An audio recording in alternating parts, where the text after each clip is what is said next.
মৌসুমী বায়ু সক্রিয় থাকার পাশাপাশি সাগরের লঘুচাপটি সুস্পষ্ট লঘুচাপে পরিণত হয়েছে।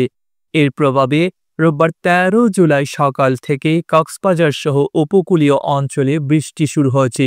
সোমবার ১৪ জুলাই থেকে তা বাড়তে পারে। মঙ্গলবার ১৫ জুলাই থেকে এটি সারা দেশে বিস্তৃত হয়ে পুরো সপ্তাহেই থেমে থেমে বৃষ্টি হতে পারে বলে জানিয়েছে আবহাওয়া অধিদপ্তর।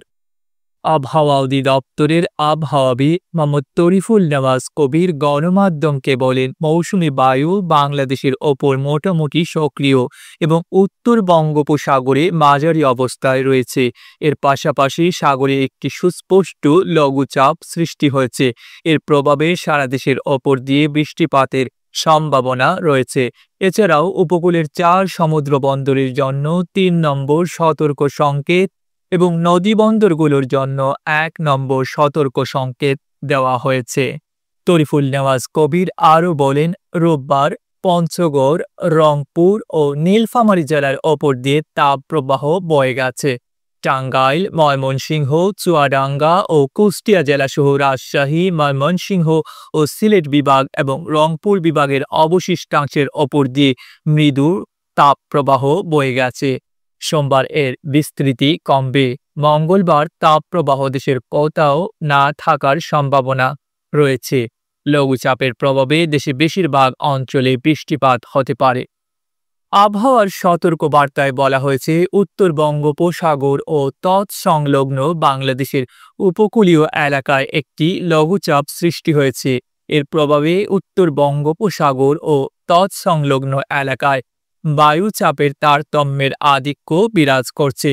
উত্তর বঙ্গোপসাগর, বাংলাদেশের উপকূলীয় এলাকা ও সমুদ্র বন্দর সমূহের ওপর দিয়ে দমকা বা ঝোড়ো হাওয়া বয়ে যেতে পারে।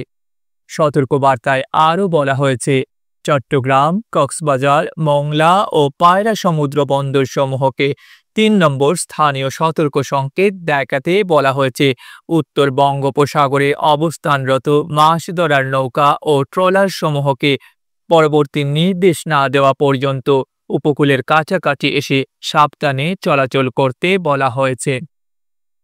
সংশ্লিষ্টরা বলছেন, লঘুচাপের প্রভাবে সোমবার থেকে আবার বৃষ্টি শুরু হতে পারে। সপ্তাহ জুড়েই বৃষ্টির প্রবণতা থাকবে, তবে তা একটানা নয়। কোথাও কোথাও দমকা হাওয়া সহ ভারী বর্ষণ হতে পারে। ভারী বৃষ্টির সতর্কবার্তায় বলা হয়েছে, লঘুচাপের প্রভাবে সোমবার সকাল ৯টা থেকে পরবর্তী ২৪ ঘন্টায় ঢাকা, খুলনা ও বরিশাল বিভাগের কোথাও কোথাও ভারী থেকে অতি ভারী বর্ষণ হতে পারে। অতি ভারী বর্ষণের কারণে ঢাকা, খুলনা ও বরিশাল বিভাগের কোথাও কোথাও অস্থায়ীভাবে জলাবদ্ধতা তৈরি হতে পারে। এর মধ্যে ৮ জুলাই ৪৪০ মিলিমিটার বৃষ্টি হয় ফেনীতে। এ বৃষ্টি ছিল ওই অঞ্চলে চলতি বছরের সর্বোচ্চ। ভারী বৃষ্টির কারণে ফেনীতে বন্যার সৃষ্টি হয়।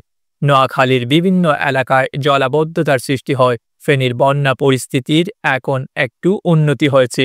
টানা প্রায় ১ সপ্তাহ ধরে বৃষ্টির পর বৃহস্পতিবার ১০ জুলাই থেকে বৃষ্টি কমে এসেছে। ডেস্ক রিপোর্ট, আধুনিক কাগজ।